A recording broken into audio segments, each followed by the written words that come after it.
Bismillahirrahmanirrahim. Assalamualaikum warahmatullahi wabarakatuh.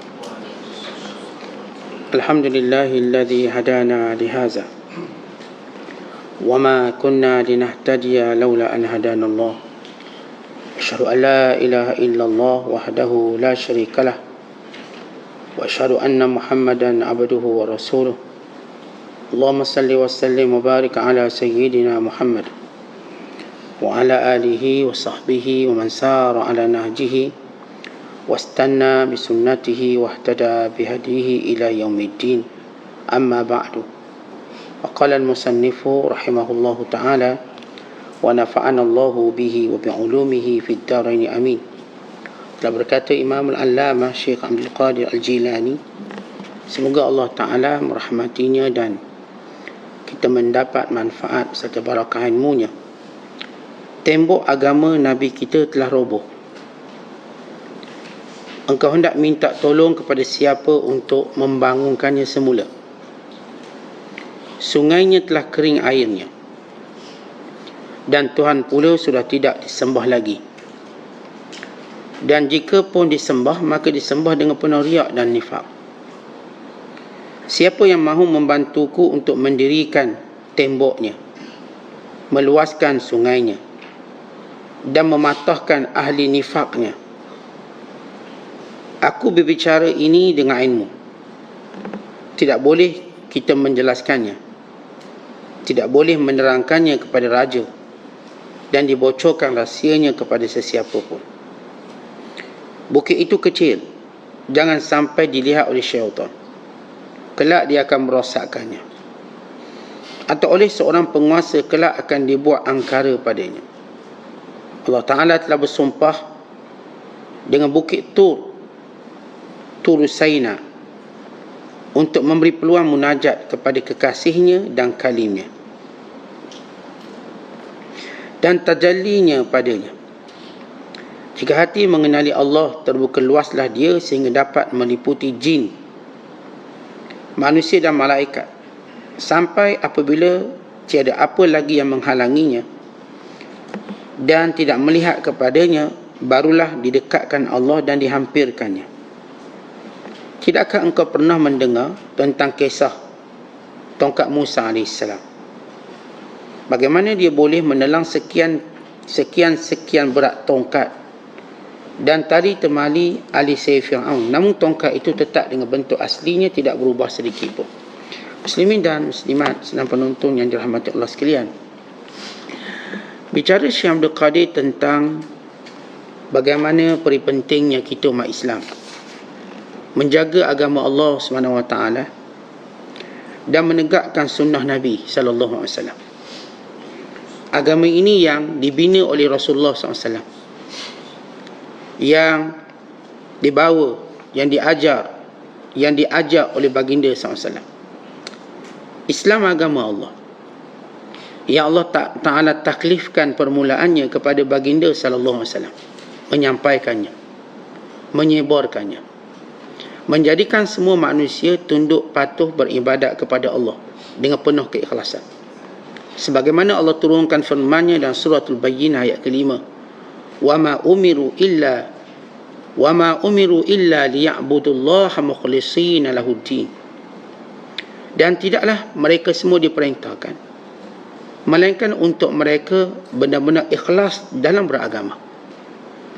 Ikhlas dalam beragama bererti melakukan sesuatu ketundukan dan ibadat itu kerana Allah, bukan kerana pujian manusia, bukan juga kerana kejian, bukan kerana keterpaksaan, bukan kerana habuan dunia, bukan kerana nikmat yang sementara, tetapi kerana Allah, yang di sisi Allah ada janjinya, syurga, redha, keampunannya. Maka apa yang berlaku sekarang, kata Syekh Abdul Qadir, tembok yang dibina oleh Rasulullah, agama yang kuat ini, telah hampir roboh. Maka siapa yang akan bangunkannya? Bila Allah Ta'ala menyebut tentang apa yang dibawa oleh Nabi SAW, Kul hazihi sabili ad'u ila Allah ala basiratin ana wa man ittaba'ani.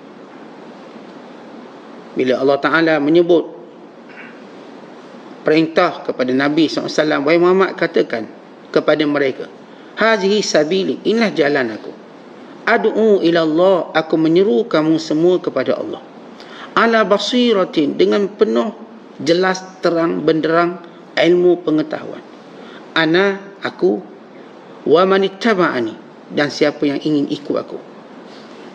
Bila Allah Ta'ala menyebut, ya ayyuhalladzina amanu kunu ansarallah, wahai orang-orang yang beriman, jadilah kamu penolong-penolong agama Allah. Allah bila menciptakan kita, Allah suruh kita buat ibadat.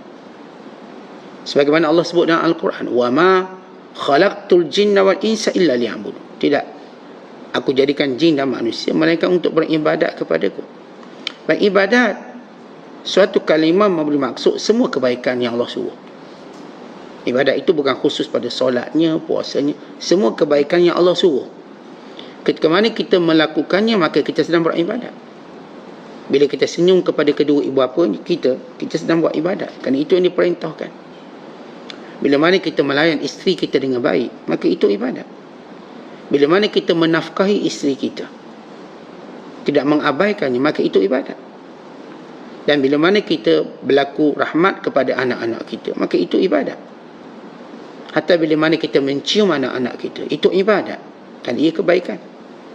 Bila baginda sallallahu alaihi wasallam mencium Hasan dan Husain, lalu kata Aqra' bin Habis, pemimpin suku kabilah Arab yang baru memeluk Islam dan terkenal dengan kasar dan kerasnya, dia kata, innali 10 aulad ma qabbaltu ahadan minhum. Wahai Rasulullah, saya ada 10 orang anak, saya tak pernah cium anak saya.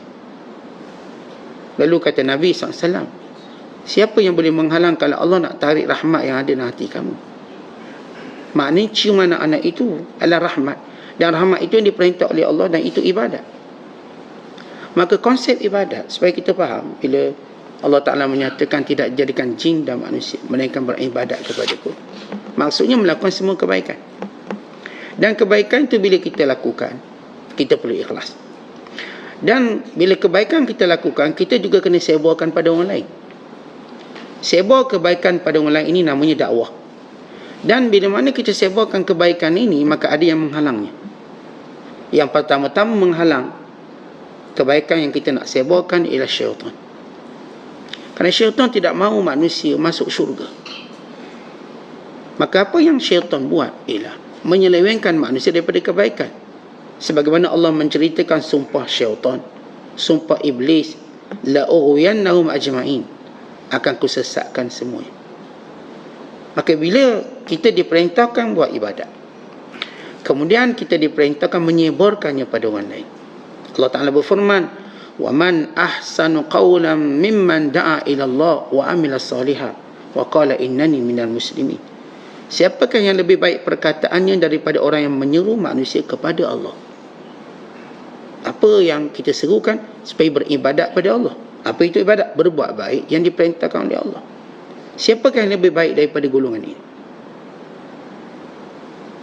Dan dalam keadaan dia menyeru manusia melakukan kebaikan yang diperintahkan oleh Allah, dia sendiri sibuk buat baik. Dia bukan suruh orang kemudian dilupakan dirinya, dia sendiri sibuk melakukan kebaikan. Dan dia sentiasa berkata pada dirinya, wa ana minal muslimin, aku di kalangan orang yang tunduk patuh pada Allah. Menyeru dalam masa sama beramal. Maka bila kita nak seru manusia, penghalangannya ada, syaitan. Allah cerita lagi apa yang syaitan kata, la aqudanna lahum siratakal mustaqim, akan ku duduk di tempat-tempat yang membawa kepada jalan yang lurus, yang ini menghalang. Sebab itu setiap kali kita nak buat baik, kita akan taraddud. Nak buat baik, kita akan ragu-ragu, nak buat dan nak buat. Syaitan kata jangan, esok, lusa buat, tunggu tua baru kita buat, tunggu kita kaya baru kita buat, tunggu itu baru kita buat. Maka datang apa yang menjadi senjata syaitan bernama taswif. Apa itu taswif? Maknanya nanti. Lalu kita bila mana buat baik, kita tu kata nantilah. Yang ini penangguhan. Penangguhan itu ialah salah satu daripada senjata syaitan. Bukan salah satu daripada tentera syaitan. Yang nak taubat sekarang, tunggulah tua, tunggulah pencing, tunggulah cuti. Yang nak bersedekah kata tunggulah kaya, tunggulah milioner, tunggulah bilioner. Yang nak semayang, tunggulah waktu masih ada, waktu masih panjang. Nantilah sampai terkeluar solatnya. Setiap kali kita nak buat baik, maka datang benda ni, penangguhan. Dia tak kata jangan buat, dia kata nanti dulu. Walhal sebabkan itulah bagi melawan desakan nanti dulu, Allah menyuruh kita dengan berkata fastabiqul khairat, berlombalah kamu buat baik, berlomba. Sebab kita bila ada dalam jiwa kita sifat berlomba, maka kita tak akan guna perkataan nanti dulu. Tuan-tuan dah tengok orang berlari, kita pun berlari sekali. Kita ingin mengatasi dia, maka itu kebaikan. Yang menghalang kita untuk buat baik, maka dia adalah nafsu kita sendiri. Nafsu. Kan nafsu kita lebih suka melakukan perkara yang dia cenderung. Allah jadikan sifat nafsu ni dia cenderung buat jahat. Allah berfirman, innan nafsa la'ammaratun bisu' illa ma rahima rabbi. Sesungguhnya hawa nafsu itu memang menyuruh kepada yang buruk, melainkan orang yang dirahmati oleh Allah. Allah berfirman, wa amma man khafa maqama rabbih wa nahan nafsa 'anil hawa fa innal jannata hiyal ma'wa. Adapun orang yang takut kepada Tuhannya dan melawan hawa nafsunya, menahannya, maka syurgalah tempat tinggalnya. Hawa nafsu kita cenderung pada perkara yang pertama, hawa nafsu cenderung pada perkara yang berlawanan dengan perintah. Perintah itu datang untuk didik hawa nafsu dan melawan hawa nafsu, sekaligus menundukkan hawa nafsu. Tuan-tuan, anak kita, kalau kita biarkan satu hari dia buat apa dia nak, maka apa kita dapati anak kita buat? Perkara tak ada faedah. Dia main, dia makan, dia minum, dia itu, dia berlari sana sini, tak ada. Lalu kita pun buat satu disiplin. Kita kata, Along, abang, okay, pagi ni baca Quran dulu. Daripada pukul 8 sampai pukul 9. Okay, pukul 10 baca buku sampai pukul 11. Okay, pukul 11 sampai 12 boleh tengok TV. Kata kita boleh tengok TV, tengok kartun, tengok apa. Nanti 12.30 ikut abah pergi solat Zuhur berjemaah. Tetapi bila kita buat macam tu, dia akan membantah. Dia akan membantah kerana dia ada nafsu. Ini budak yang bersih ni. Yang kata orang tua yang kotor, budak yang bersih lagi ni, yang dia belum ada pengaruh-pengaruh yang kuat. Orang macam kita dah tua ni, lagi kuat nafsu kita. Nafsu dah jadi raksasa tua. Nafsu ni menjadi raksasa dalam diri kita. Kerana itu kita abaikan semua benda asalkan ikut nafsu kita. Ni budak-budak nafsunya masih lagi kerdil, kecil, tapi itu pun suka. Mari Zuhur dia buat nak tidur, ngantuk. Tadi tak nak tidur, kat Zuhur dia nak tidur. Bila suruh baca Quran dia mula nguak. Wah. Bila tengok TV dia tak nguak. Kenapa? Lihat nafsunya sedang buat operasi. Maka kita disiplinkan dia sehingga dia menjadi biasa. Kita hantar ke sekolah, kenapa? Mendidik nafsu dia. Kalau ikut budak ni tak nak sekolah. Tengok kita dia mula-mula hantar sekolah, nangis dia. Lepas nangis. Bila sekolah nak balik. Bila sekolah diterikat dengan undang-undang. Okay, pagi subjek ni sampai petang. Kalau dibiarkan nafsu dia bertindak sendiri, maka dia akan menjadi orang yang rosak. Tetapi itu pendidikan zahir. Agama datang mendidik dalaman nafsu itu sendiri. Dalam. Maka kita anak-anak umur 7 tahun kita ajar solat. Umur 10 tahun dia tak solat, maka kita mengancamnya dengan memukulnya. Tapi bila kita sebut memukul, ada orang terlalu alergi. Apa pukul anak? Perhatikan apa syarat memukul anak. Apa syarat? Bila kita mengetahui dengan memukulnya boleh mengubahnya. Kalau memukul tidak mengubah, kita tak boleh pukul. Kerana kita hanya lepaskan geram dan kebencian. Dan memukul tidak boleh mencederakannya, jauh sekali mematikannya. Dan yang ketiga, memukul ini sesudah perkataan dan ancaman tidak beri manfaat. Anak-anak ni kalau kita didik, okey, Kadang kita tak payah pukul. Kita cuma main mata je. Solat. Mata kita jengkir sikit di bawah solat. Tapi kalau sampai peringkat dengan ancaman, semua tak dapat, maka dengan pukul. Tapi ia datang pada usia 10 tahun. Bukan pada usia yang terlalu kecil. Kan tak mampu menanggung kesakitan. Dan pukulan tadi kita katakan tidak mencederakan. Jauh sekali mencacatkan. Apatah lagi mematikan. Kerana para sahabat, mereka punya anak, tak ada pun diriwayatkan anak-anak mereka cedera parah kan dipukul oleh ayah-ayahnya. Ini Umar Al-Khattab, bengkengnya. Ini sekian-sekian sahabat. Mana kita dengar penderaan kanak-kanak? Bukan kanak-kanak itu membesar menjadi generasi pelapis yang hebat. Tak adalah berbilu, berbalam, berbekas, tak ada. Tapi hadis itu ada. Yang manipulitkan hadis ini, kononnya orang Islam memang kerjanya pukul orang je. Pukul anak, pukul bini. Maka lihat realitinya. Sebelum kamu nak syarah hadis, lihat realiti umat Islam. Berapa orang anak-anak orang Islam masuk hospital, ICU kerana dipukul berapa orang? Kalau ia berlaku pada ayah yang tidak waras. Kalau ayah yang waras yang ada agama, tak mungkin dia memukulnya untuk menyakitinya, untuk hantar dia ke hospital, tak mungkin. Dia tahu kenapa dia lakukan. Dia mungkin. Dia tahu kenapa dia buat sehingga anak dia berdisiplin. Yang ada sahabat saya, dia adik-beradik dia 12 orang lebih kurang. Ayah dia ustaz, mengajar ngaji. Dan setiap anak dia ada rotang nama masing-masing. Nama. Maka kalau anak tu buat salah, dia akan panggil. Sekarang nama fulan bin fulan, okay, ambil rotang buat. Maka si anak memilih rotan yang ada nama dia. Tengok letak pada rotang tak nama pun dah gerung. Yang kata rotang dah gerung. Sehingga alhamdulillah anaknya semua okey, berjaya. Tapi tak ada pula yang masuk hospital ke, masuk ICU ke, tak ada. Tak ada pula berbalang berbekas. Tetapi cukup menjadikan hawa nafsu itu tunduk. Kerana sifat hawa nafsu, dia punya keakuannya luar biasa. Dia tidak mau disuruh oleh sesiapa. Itu hawa nafsu. Dia mengaku dia bos, walau dia tak layak jadi bos. Hantar anak kecil pun rasa dia sebos. Kalau tidak kerana ayahnya yang tegas dan ibu yang tegas, si budak ini akan merosak dengan hawa nafsu yang ada dalam dirinya. Dia rasa dia bos. Lepas tu kita kalau tengok pembesaran anak-anak, bila dia masuk usia 3 tahun, dia mula pandai lawan sikit. Dia mula memilih apa dia nak buat. Dia masuk 6 tahun, dia mula ingin buat apa yang dia nak buat. Dia kata, alung buat ni, tak nak ni. Dia mula. Maknanya nafsunya mula membesar. Kalau kita tak reti tackle benda tu, kita tak reti untuk mengawalnya, imam budak ni akan terus menjadi orang teruk. Atau kalau kita terlalu kasar dengannya, dia juga akan menjadi orang terlalu penakut. Maka bersederhana. Baik, ini hawa nafsu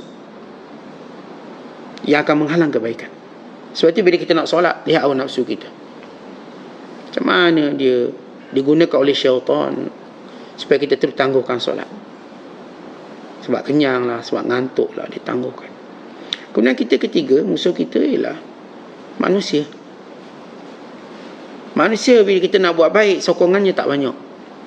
Kalau buat jahat, sokongannya banyak. Sebab dalam dirinya apa yang ada dalam diri kita, nafsu dan syaitan. Kalau kita gunakan kawan-kawan kita untuk buat baik, kita seperti macam lemah untuk mengajak kawan-kawan. Kerana manusia kebanyakan mereka cenderung pada benda yang tak baik berbanding yang baik-baik. Tuan-tuan tengok sini, kalau kita tengok masjid, berapa orang nak pergi? Dengan tempat maksiat, berapa orang nak pergi? Di sini kita tahu bagaimana manusia tadi cenderung pada mana satu.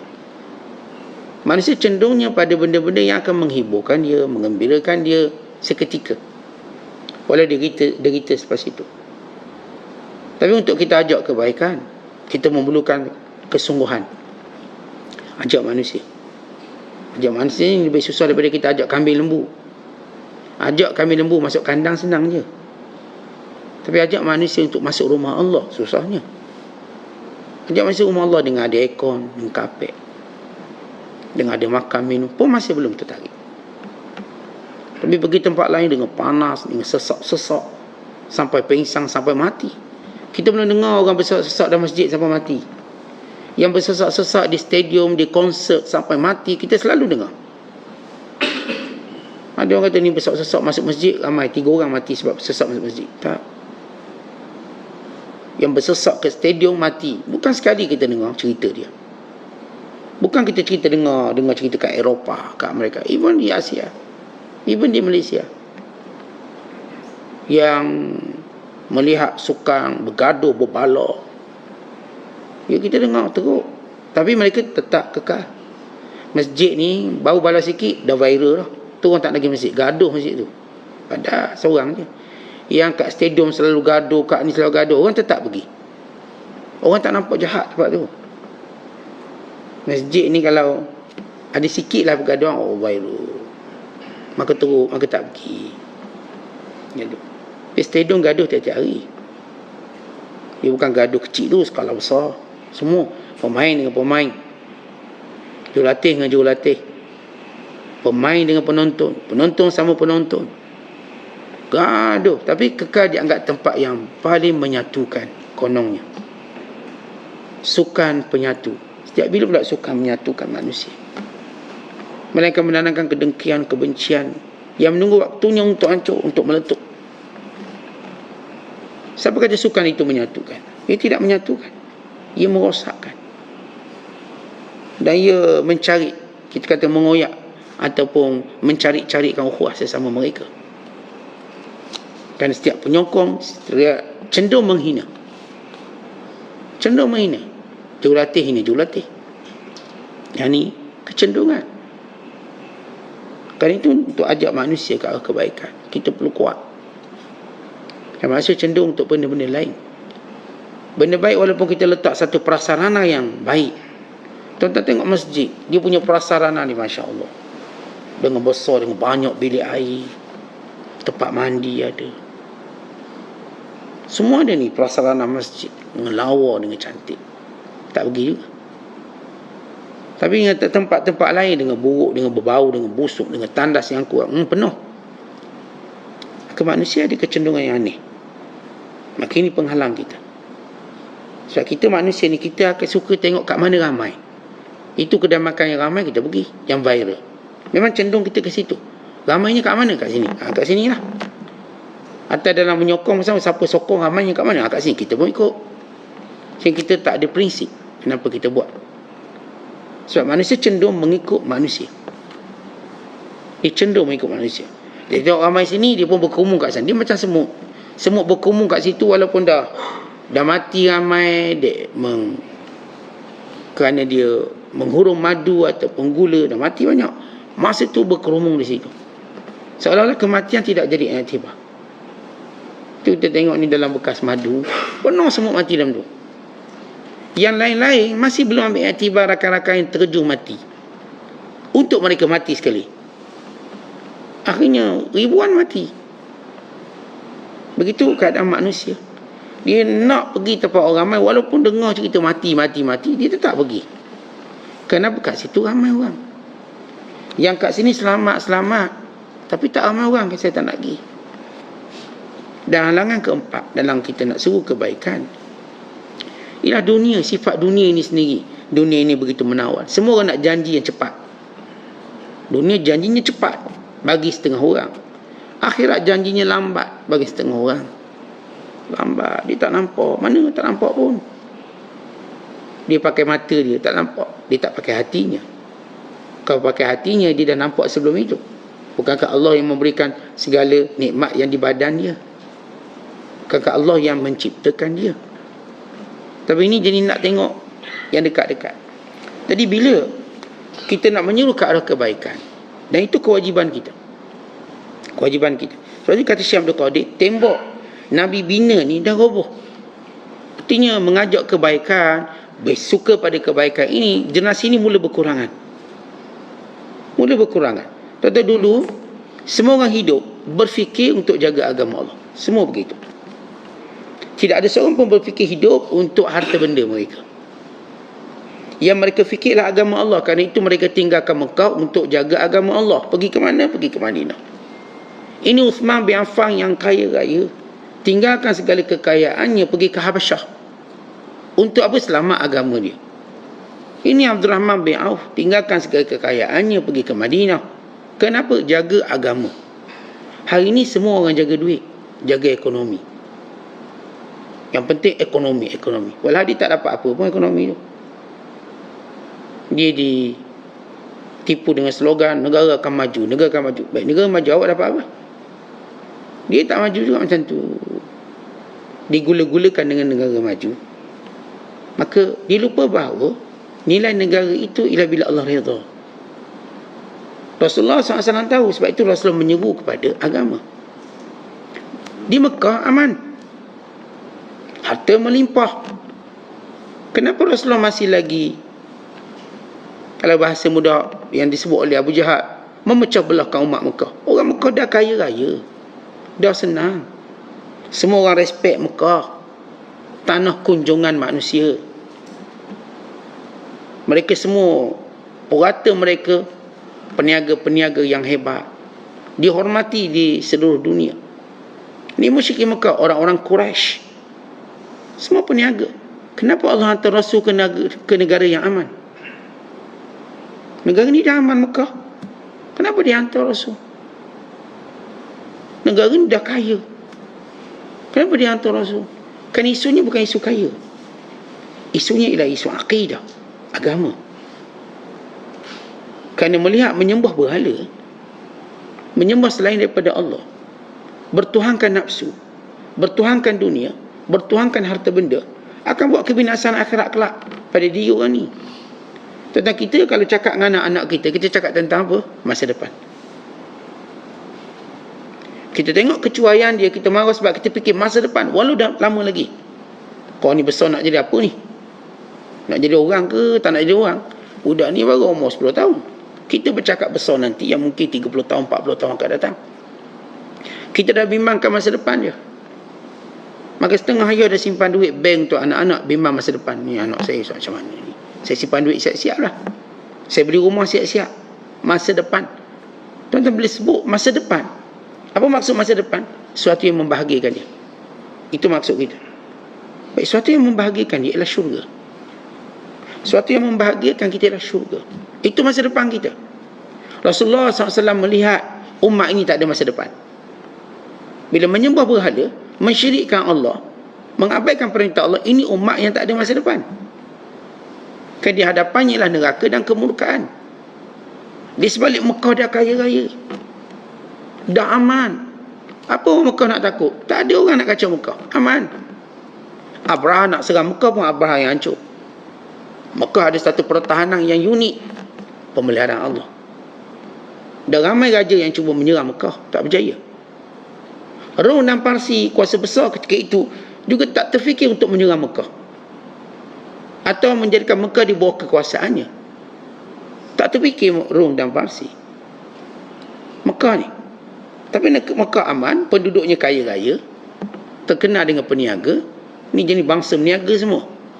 Kalau kita tengok bangsa paling kaya, bangsa apa? Bangsa yang menjadikan pendapatannya perniagaan. Automatik. Kenapa kita kata bangsa ni kaya? Kita tengok pekerjaan dia apa. Kalau mereka ni cenderung daripada kecil berniaga, ini bangsa kaya.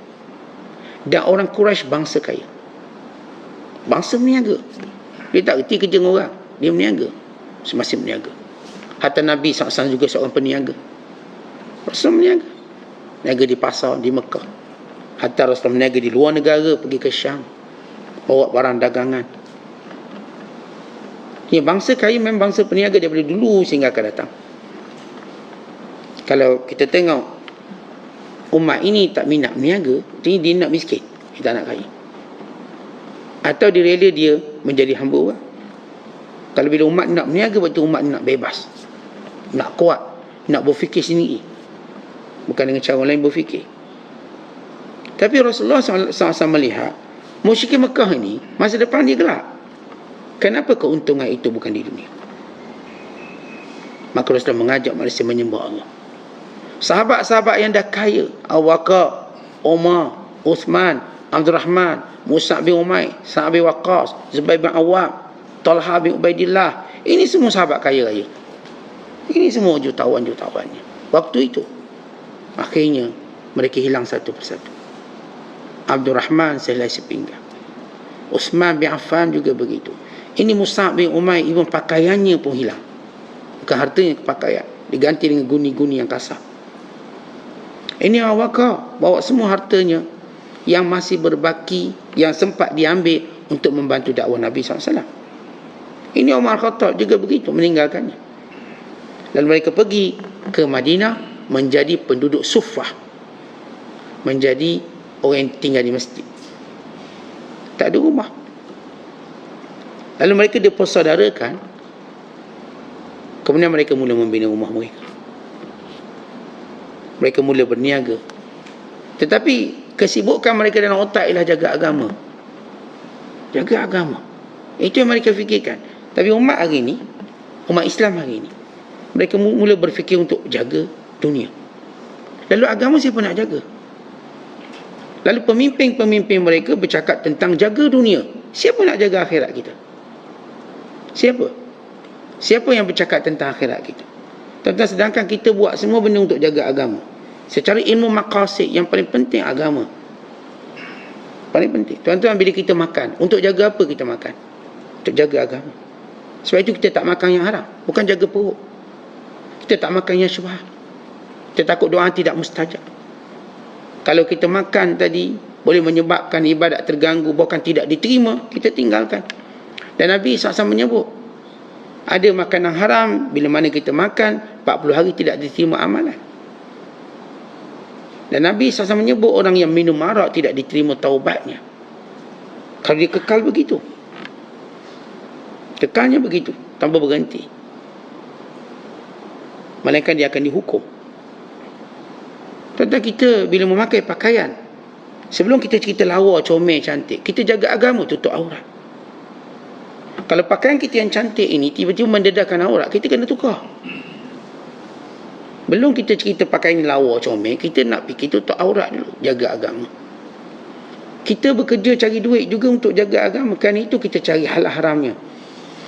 Kalau ini sumber yang haram, kita tak nak ambil. Kita takut bekerja, tapi gaji kita ialah gaji yang bukan hak, bukan kerana kita bekerja. Curi tulang, kita akan pulangkan kembali. Semua benda kita nak jaga agama bila kita faham.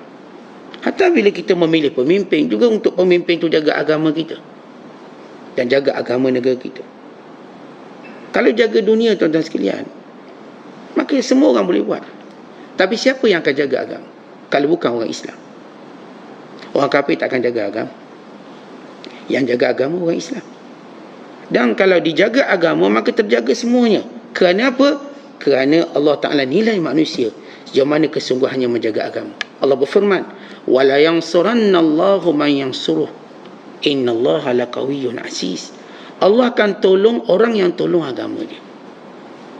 Dan Allah itu maha kuat, lagi maha perkasa. Tapi orang yang tak nak tolong agama, yang tidak mahu untuk menyebarkan agama ini dan sunnah Nabi SAW, maka dia orang yang gagal. Dalam Al-Quran kata Allah, فَالَّذِينَ آمَنُوا بِهِ وَعَزَّرُوهُ وَنَصَرُوهُ وَاتَّبَعُوا النُّورَ الَّذِي أُنزِلَ مَعَهُ أُولَٰئِكَ هُمُ الْمُفْلِحُونَ.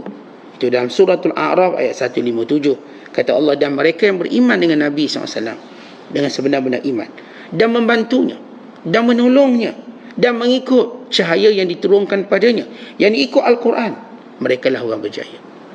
Sebab tu kita ni, tuan-tuan, bila kita berkawan, kawan kita jenis jaga apa? Kalau dia jaga agama, kita boleh kawan dengan dia. Tapi kalau dia cuma jaga perut, jaga sum'ah, jaga nama baik, reputasi dia, dia ni jaga jawatan, jangan kawan dengan dia. Kalau agamanya rapuh. Kita kawan dengan orang kerana dia jaga agama, maka bila kita berkawan dengan dia, terselamat agama kita. Kita kahwin pun untuk jaga agama. Bukan kita memilih pasangan kita yang jaga agama. Sehingga kata Nabi SAW, fasfar bizatid din, carilah orang yang ada agama. Rasulullah kata, ya, perempuan mungkin dikahwini kerana kaya, kerana keturunan, kerana lawa, comel, dan kerana agama. Utamakan agama. tunkahul mar'ah li arba'in li maliha wa li jamaliha wa li hasabiha wa li diniha fasfad bi zati din taribat yadak. Perempuan itu biasanya dikahwinkan. Kenapa? Kerana dia kaya. Ya, mungkin. Kerana dia lawa. Kerana keturunan bangsawannya. Dan kerana agamanya. Maka letakkan agama. Tentang kita pun sama. Kita kalau nak lantik pemimpin, mungkin kerana pemimpin tu kaya, kita cenderung. Mungkin juga kerana pemimpin tu keturunan bangsawan. Dan mungkin juga kerana pemimpin tu handsome. Pun mungkin. Tapi kita memilih yang ada agamanya. Maka kita akan beruntung bila kita memilih yang agamanya. Oleh kerana itu, bila kita sebut tentang mengembalikan atau menjadi orang yang membantu membina tembok Nabi SAW, ini tembok agama. Biar hari ini kita macam orang dulu berfikir agama. Tetapi ruginya fikir agama? Kalau saya fikir anak-anak saya agama, saya dapat dunia dan akhirat. Anak saya tak pernah gagal dunia bila dia berfikir agama. Tapi orang-orang ahli dunia, dia anggap bila fikir agama, maka kita akan hilang dunia. Tapi setiap bila orang Islam bila fikir agama, hilang dunia. Orang Islam yang hebat-hebat semua kan difikirkan agama. Ini Salahuddin Al-Ayyubi. Hebat dia. Dia mata dunia. Kenapa? Sebab dia jaga agama. Dia jaga semua tempat-tempat Islam. Ini Baitul Maqdis dimerdekakan dengan darahnya. Kerana ia agama. Membebaskan Baitul Maqdis itu ialah membebaskan agama kita. Akhirnya mulia. Ini Sultan Muhammad Al-Fatih. Kerana agama. Kerana agama maka hebat. Semua nama-nama hebat. Ini Khalid Al-Walid kerana agama. Tuan-tuan tengok sahabat. Ini sahabat contoh kita. Mereka ialah yang membina tembok-tembok dakwah Nabi SAW. Bilal bin Rabah menggunakan kelunakan suaranya bagi mengajak manusia datang. Tuan-tuan, bila azan digerakkan hati orang untuk datang. Orang yang mampu mendatangkan manusia ke rumah Allah. Ini Bilal. Maka digunakan suaranya lunak yang sedap, menyeru sekuat-kuatnya manusia untuk datang. Zaman tak ada mikrofon, tak ada speaker. Tak bayangkan bagaimana Bilal menggunakan suara yang kuat. Sebab azan ini disyaratkan kuat. Dia bukan perlahan. Perlahan ni qomat. Qomat perlahan. Sebab iqamah untuk orang yang duduk dalam ni. Azan untuk orang luar kita panggil. Salah satunya kita boleh jeri orang, panggil orang menggunakan azan. Ia mulia, suara yang mulia. Ketika mana orang menghina azan. Apalah azan ni sekian-sekian. Allah turunkan ayat ini. وَمَنْ أَحْسَنُ قَوْلًا مِمَّنْ دَعَا إِلَى اللَّهِ. Siapakah suara yang lebih baik daripada yang memanggil orang pada Allah? Ayat ini kata ulama turun kepada muazzan atau muazzin. Kerana setengah kata ganggulah azan ni. Tak, ini suara terbaik kamu kena dengar. Tetapi kita boleh dengar siren yang tak apa benda bunyinya. Kenapa? Ini siren amaran. Ini siren kita latihan. Kita dengar macam-macam. Ambulans bunyi, polis bunyi. Bising tak? Bising. Tapi kita terima. Kenapa? Ada masalah dia. Bomba bunyikan sekuat-kuatnya kerana ada rumah terbakar, dia nak tolong bakar. Dia nak tolong padamkan. Ini kereta polis ni bunyi kuat-kuat, mungkin kerana ada penjenayah, ada urgent dia perlu dikuat. Ini ambulans bunyi kuat-kuat, mungkin pesakit ni kritikal nak mati. Tetapi kita, apakah kita menghina suara-suara ini? Kita terima, kita hormati dia, buka laluan. Tetapi yang lebih mulia pada itu, suara namanya azan. Kerana memanggil manusia pada agama. Maka ini bila gunakan kehebatan suaranya. Kita hari ini suara hebat-hebat guna untuk menyanyi, guna untuk hawa nafsu. Yang tak sedap tu nak azan, tinggal tak sedap. Yang sedap-sedap tak nak.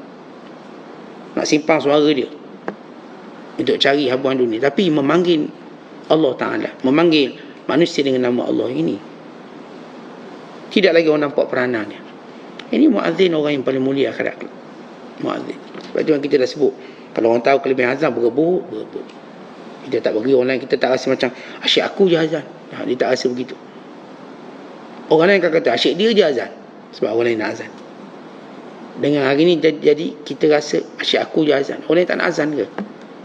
Kerana kita tak nampak kelebihan. Ini Abdul Rahman bin Auf digunakan segala kekayaan untuk Islam. Ni saya nak beritahu semua orang fikir tentang Islam.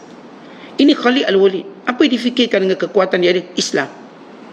Sehingga dia gelar sebagai Saifullahil Maslul, pedang Allah sentiasa terhunus. Sebab dia tidak mahu masukkan pedang dia dalam sarung. Kenapa tak nak masukkan? Kerana dia nak terus berperang dan berperang dan berperang. Menyebarkan Islam. Menggerungkan musuh.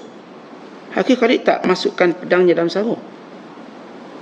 Kerana dia sentiasa bersedia. Kerana itu dia dapat gelaran Saifullah Al-Maslul, pedang Allah yang sentiasa terhunus. Sentiasa terhunus. Prepare dia kalau kita sebut polis, dia pegang pistol kat tangan, bukan letak kat pinggang. Pegang. Orang semua takut. Lepas ni pegang gini je pistol dia. Dia bukan letak dalam poket. Letak dalam poket orang tak takut. Tapi kalau kita tengok orang tu asyik pegang je, kita gerung. Musuh Islam sebut nama Khalid, mereka gerung. Kan ini orang yang tak akan tangguh-tangguhkan peperangan.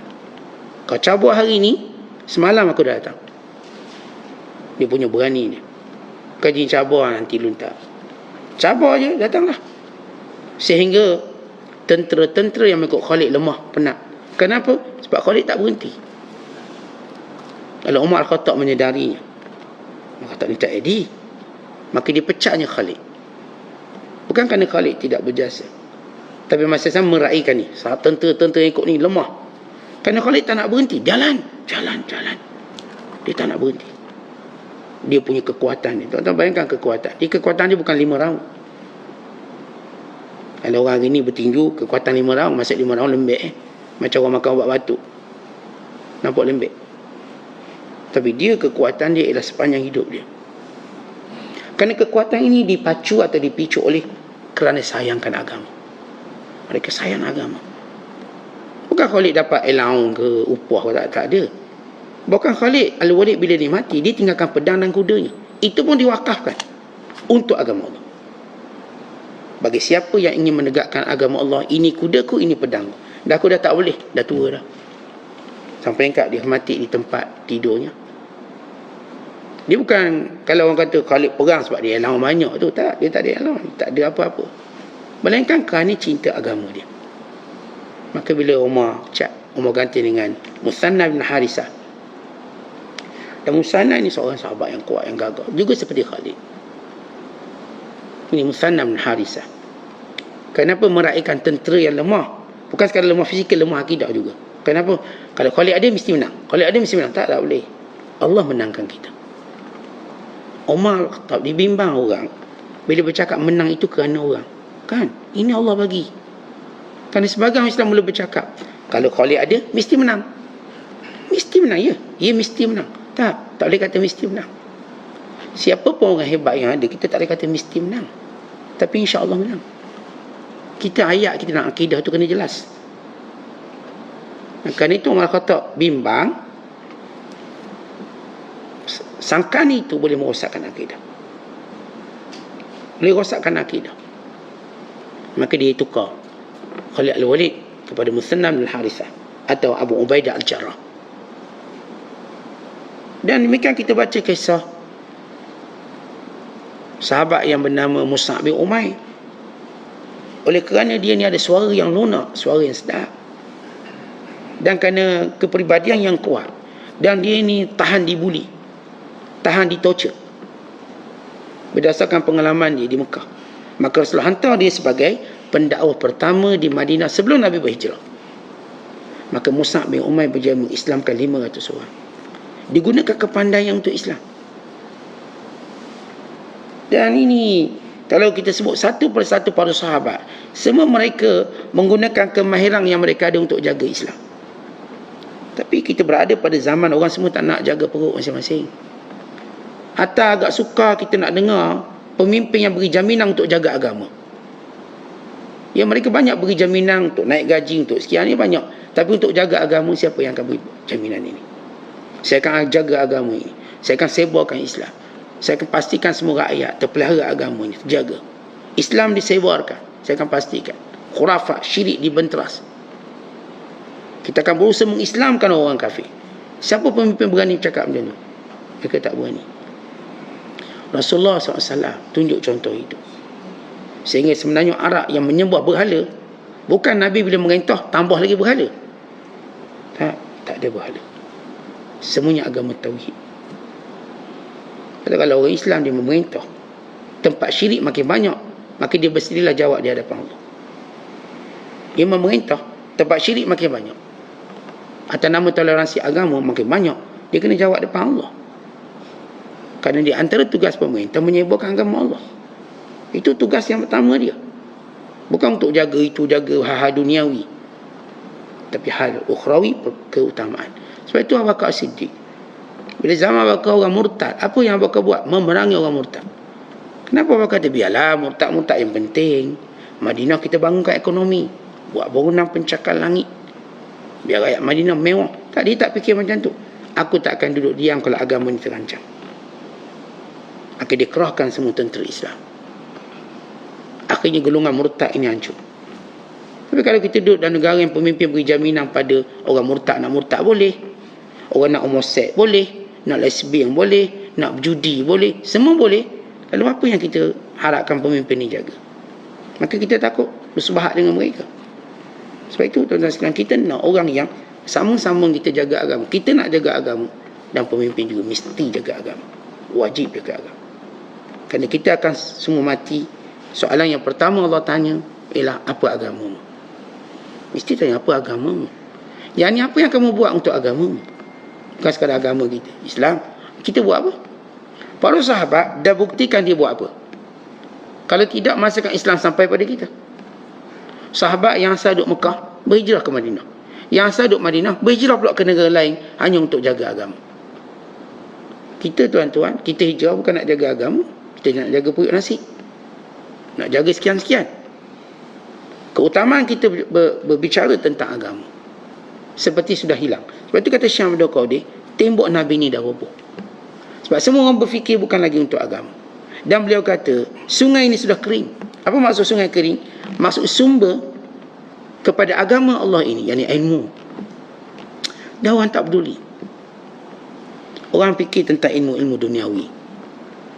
Mereka bersungguh belajar ilmu duniawi. Tapi untuk ilmu agama, untuk mengenal Allah, tata cara hidup yang sempurna, ini orang abaikan.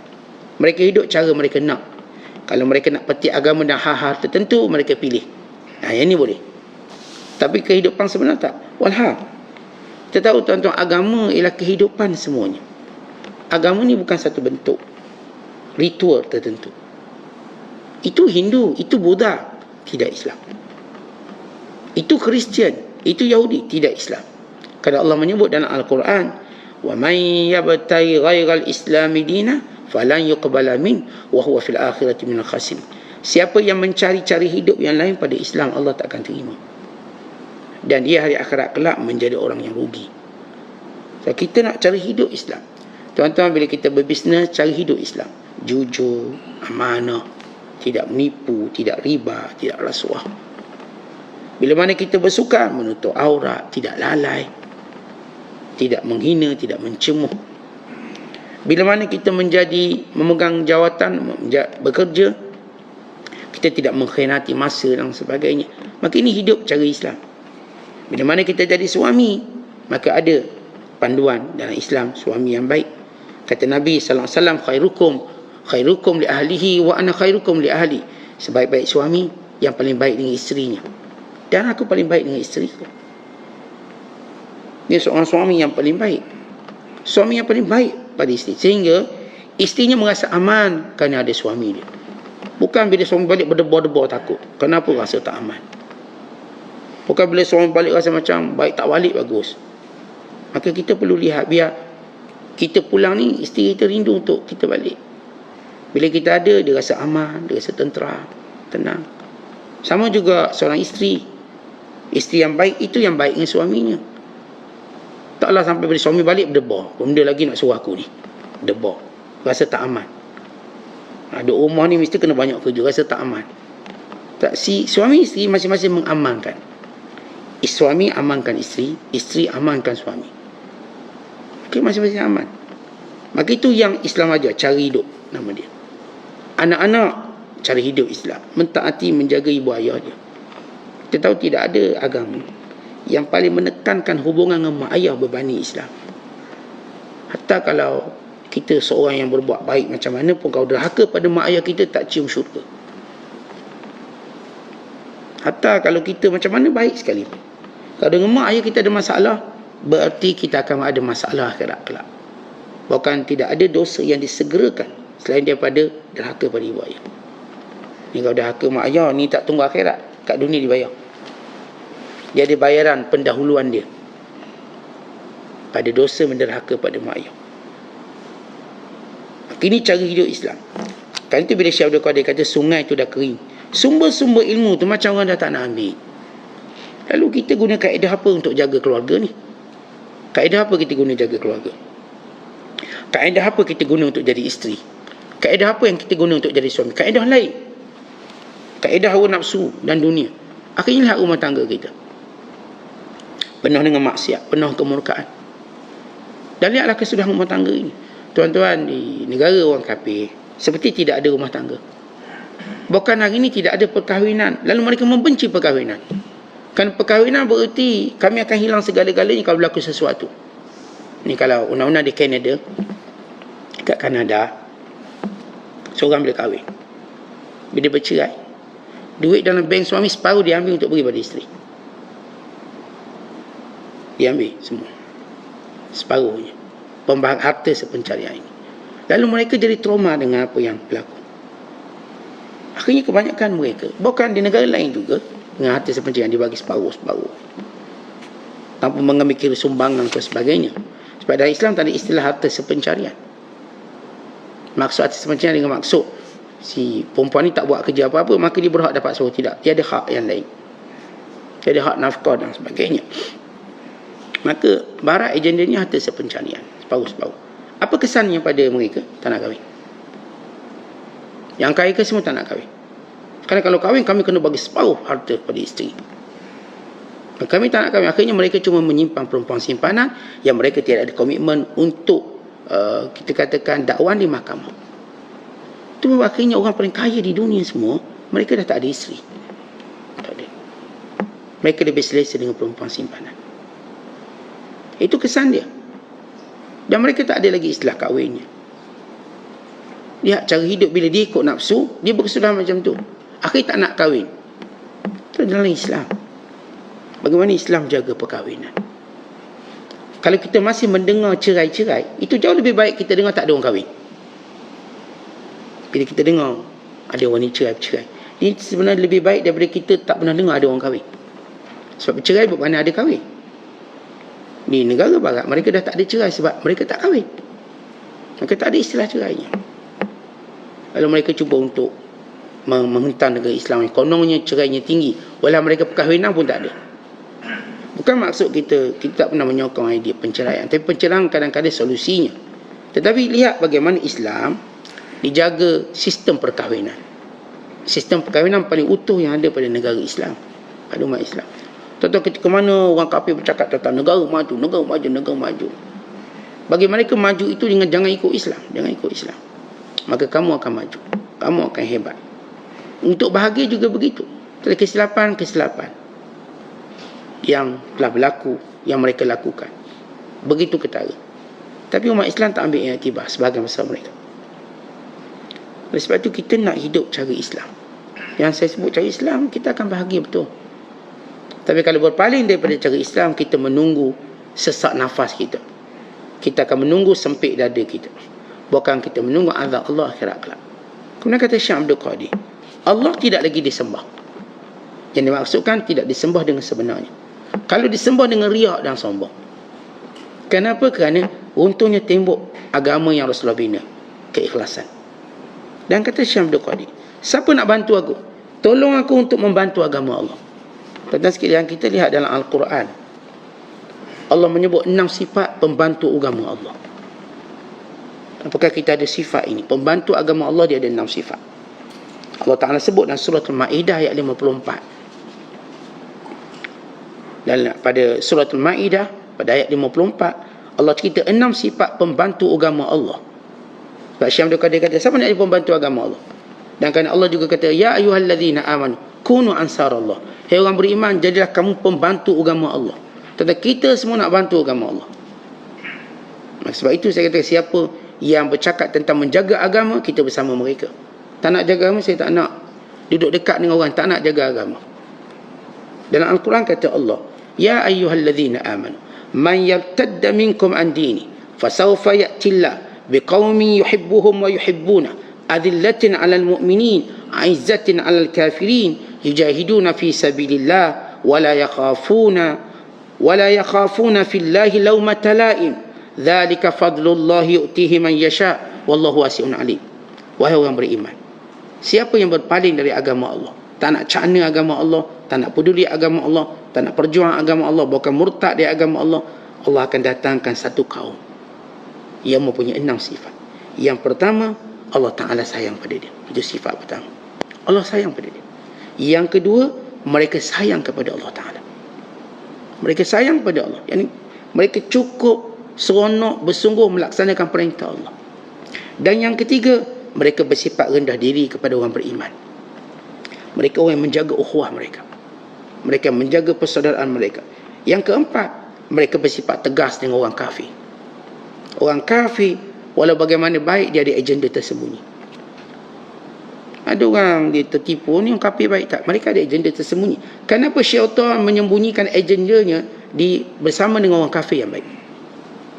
Akhirnya kita pun terikut dan kata, baik orang kafir yang baik daripada orang Islam macam ni. Akhirnya kita tertipu dengan agendanya. Akhirnya kita nampak macam orang Islam tak layak dia pemimpin, yang layak dia orang kafir. Yang penting orang kafir yang adil, bukan orang Islam yang berrasuah. Habis apakah orang Islam ni semua rasuah? Sedangkan kecenderungan orang kafir hidupnya untuk dunia, kecenderungan orang Islam hidup untuk akhirat. Walau andai kata dia rasuah, maka sampai waktu dia akan bertaubat. Sebab dia tahu itu salah dan berdosa. Dia tahu itu akan menyebabkan dia humban dalam neraka. Tapi orang kafir, di sebalik baik dia, syaitan menyembunyikan semua agenda tersembunyi di belakang dia. Sebab dia nampak baik, akhirnya apa yang dia buat? Menindas. Apa yang dia buat? Merosakkan agama Allah. Apa yang dia lakukan oleh orang kafir? Dia tak akan beri hak. Waktu dia jadi minoriti, dia bercakap hak yang sama. Waktu dia memerintah, dia tak akan beri hak yang sama. Tentang sebut mana negara orang Islam jadi minoriti dapat hak yang sama orang kafir. Sebutkan satu negara. Tentang kadang-kadang tak payah pergi jauh pun untuk melihat penilaian itu. Ketika mana dia minoriti, dia bercakap tentang agenda kebersamaan warga negara. Tapi waktu dia jadi majoriti, maka tidak diberi hak pada orang Islam dengan sebenarnya. Lalu dia berselindung atas nama meritokrasi. Kononnya tak layak. Bukan tak layak. Kamu adalah tempat syaitan menyembunyikan segala agenda jahat. Lepas tu hati-hati bila kita mulai cenderung memuji orang kafir, lalu meninggalkan orang Islam. Akhirnya kita kata, yang jujurnya orang kafir, orang Islam tak jujur. Tentang Islam mengajar jujur. Kafir tidak pernah mengajar jujur. Agenda tersembunyi. Akhirnya kita bayangkan wasangka pada orang Islam. Bahkan wasangka pada orang Islam bererti wasangka pada Islam. Maka orang kafir kita nampak baik, berarti kita sedang promosi agama dia secara tidak langsung. Dan kita sedang menjahanamkan agama kita secara tidak langsung. Lalu orang kafir dinaikkan jadi pemimpin. Lalu mereka menjadikan kita semua liberal, tidak lagi berpegang pada agama. Biar bercakap cara mereka. Bukan lagi bercakap pahala dosa. Bukan lagi bercakap tentang syurga neraka. Lihat agenda tersembunyi yang menjadi sembunyikan. Sebab itu hati-hati. Kan itu Allah sebut dalam Quran sifat mereka tegas pada orang kafir. Baik, tegasnya apa maksud tegas? Bukan maksud kita jumpa orang kafir je lempang. Tidak, bukan bermaksud begitu. Tegas dengan prinsip. Kita orang kafir, kita tegas dengan prinsip. Kerana orang kafir di hadapan orang Islam, dia akan tegas dengan prinsip dia. Dia tak akan bagi laluan orang Islam. Maka jawapan kepada ketegasan mereka ialah ketegasan kita juga. Tetapi bila sejarah menunjukkan bila orang Islam berunding orang kafir, ketegasan orang kafir pada prinsip dia. Dia nak jaga hak dia. Maka orang Islam jangan kerana ketegasan dia menjatuhkan ketegasan kita. Kita juga kena tegas. Dia nak cara ni, cara ni, cara ni. Kita juga punya cara ni dan cara ni. Maka aizah ini bukan bermaksud kita menzalimi orang kafir. Tidak. Islam mengharamkan kita menzalimi mana-mana manusia walaupun orang kafir. Kita tidak boleh zalim. Allah mengharamkan kita berlaku zalim hatta pada binatang. Atas sebab di kafir kita zalim dia, maka haram. Bahkan ia juga menghalang kita masuk syurga kerana menzalimi orang kafir. Bukan doa orang kafir juga mustajab kalau dia dizalimi. Orang disebut dalam hadis Nabi SAW, wa in kana kafira ittaqu da'watal mazlum fa innahu laysa bainahu wa bainallahi hijab wa in kana kafiran. Takutlah kamu doa orang yang dizalimi, kerana antara dia dengan Allah tidak ada hijab, walaupun dia orang kafir. Kata Nabi SAW, walau dia orang kafir. Sebab orang Islam, kita bukan tengok orang kafir dengan mata permusuhan, tidak. Tapi kita ada izzah. Allah sebut di sini aizzah. Kita ada izzah, mulia berbanding orang kafir. Sebab itu kita kena bersungguh bekerja lebih pada orang kafir. Izzah. Kita mesti ada perkara yang lebih baik daripada orang kafir. Kecerdikan, kebijaksanaan, akhlak. Itu izzah. Dan kita lebih berprinsip daripada orang kafir. Ini apa yang disebut oleh Allah. Aizzatin al-kafirin. Mereka berprinsip tegas ke atas orang kafir. Kita tak akan kompromi dengan agama kita. Kita akan jaga agama kita. Kita tak akan beri laluan itu. Untuk hal lain mereka nak dunia, silakan. Untuk agama tidak. Tentang kita tak akan berkompromi tentang haram halal. Melainkan benda itu memang agama kita beri keizinan kepadanya. Contoh arak. Ya, kita kekal kata arak haram. Tapi agama beri keizinan kepada orang kafir. Tapi dengan syarat yang khas. Mereka tidak minum di hadapan orang Islam. Syarat. Dan tempat-tempat arak yang mereka nak buat ialah di tempat mereka, bukan di tempat orang Islam. Ia diharamkan, tapi ada ruangan dibenarkan. Adapun judi, tak ada ruangan. Tidak ada toleransi bagi judi pada semua agama. Kerana tidak ada pun agama yang benarkan judi. Dan judi ini bukan ajaran agama mana-mana agama. Tidak ada. Kalau Buddha kata bahawa judi ini adalah agama Buddha, sila datangkan bukti. Even Kristian, even mana-mana agama. Bukan mana-mana pakai ekonomi. Dan judi tidak menjadi sebagai agama mana-mana. Kalau kata judi ni agama Cina lah, agama India, bohong. Tidak ada bukti bahawa judi ni daripada agama. Tidak ada. Bukan yang merosakkan manusia. Tapi arak, ya. Arak. Saya katakan kalau orang non-Muslim nak, ya boleh. Tapi dengan syarat. Dia tak jadikan ia pesta arak sehingga mengganggu orang Islam. Itu Oktober Fest misalnya. Yang mereka siapkan datang bulan Oktober, minum arak secara terbuka. Lalu agenda mereka mencari hotel-hotel milik orang Islam untuk buat benda tu. Orang Islam yang jenis lapar duit, terima. Mereka tak buat di hotel orang kafir, hotel orang Islam. Atau di tempat di mana ada orang Islam. Kerana mereka nak gahkan mereka minum arak. Islam mengharamkan Oktoberfest ini dengan bentuk macam tu. Kalau mereka nak minum arak sesama mereka sampai mati pun, Islam tak larang. Silakan. Tapi bukan di hadapan orang Islam. Dan bukan secara terbuka sehingga mengancam kemuliaan Islam dan umat Islam. Dan ini benda yang kita Islam. Ini prinsip dalam Islam. Prinsip.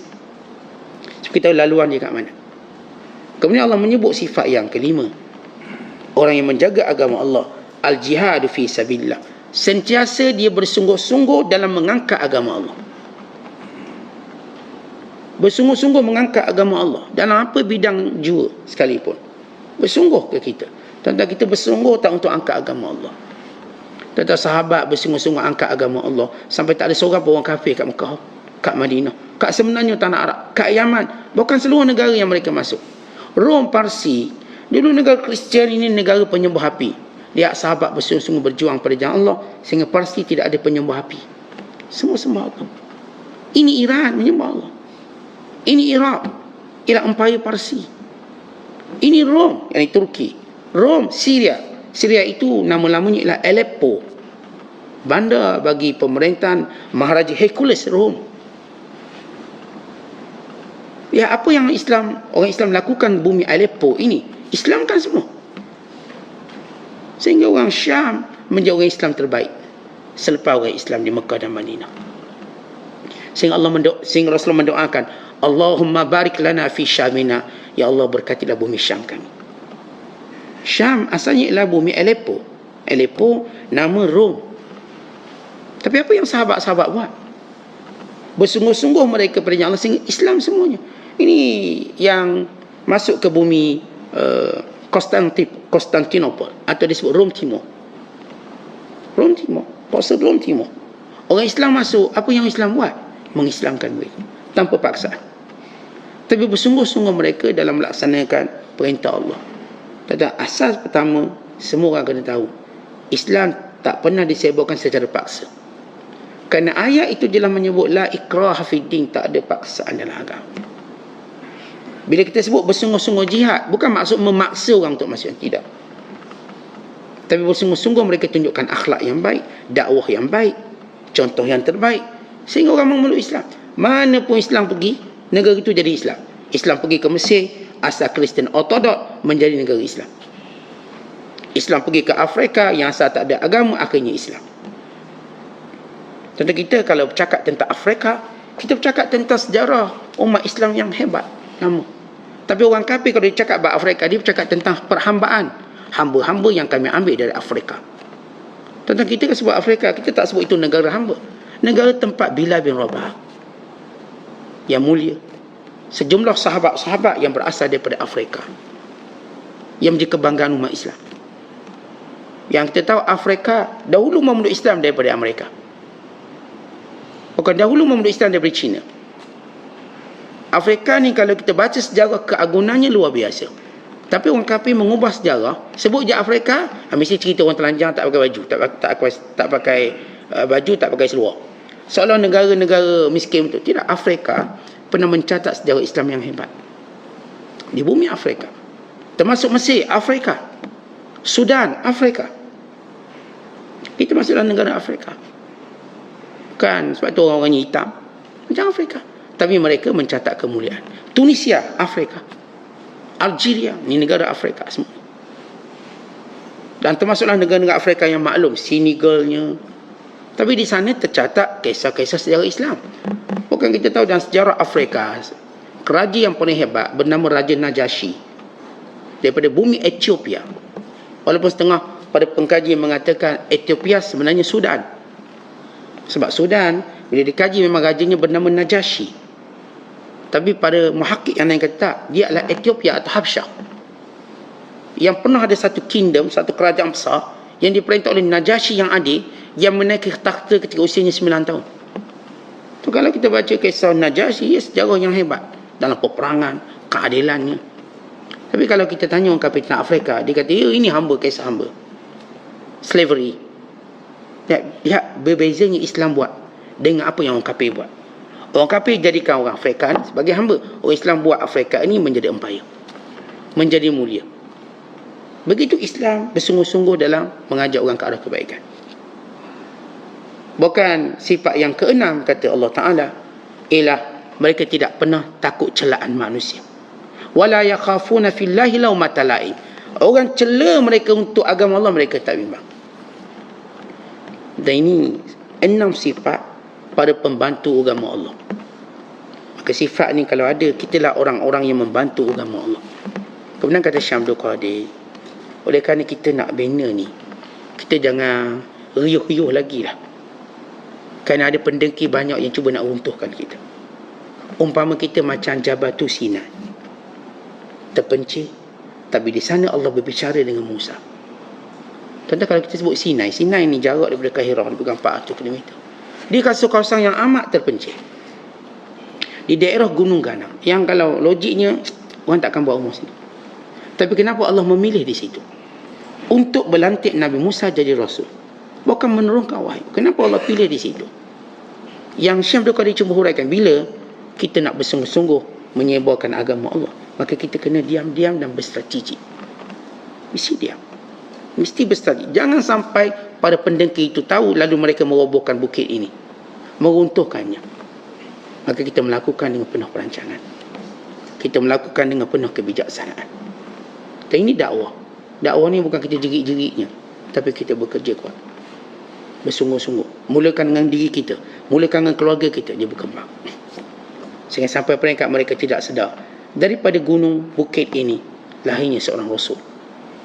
Maksudnya mereka tidak sedar daripada kelompok yang kecil ini lahirnya seorang pemimpin yang sebenar. Sebab dunia sebenarnya mereka memerlukan seorang pemimpin. Itu cerita dunia. Dia perlukan seorang pemimpin, yang lain akan follow.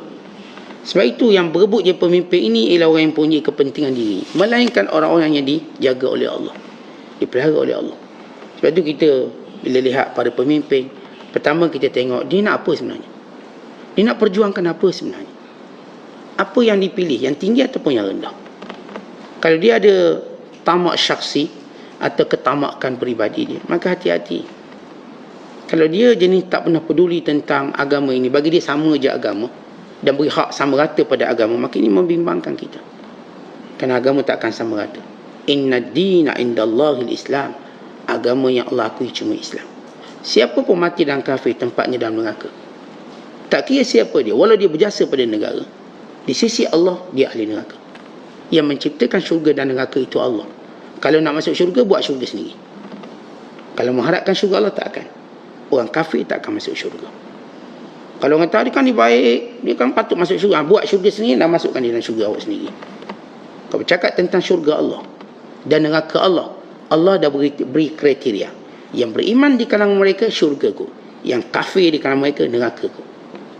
Maka ini ketetapan yang Allah tetapkan, dan dengan itu kita membina dakwah kita. Wallahu a'lam. Assalamualaikum.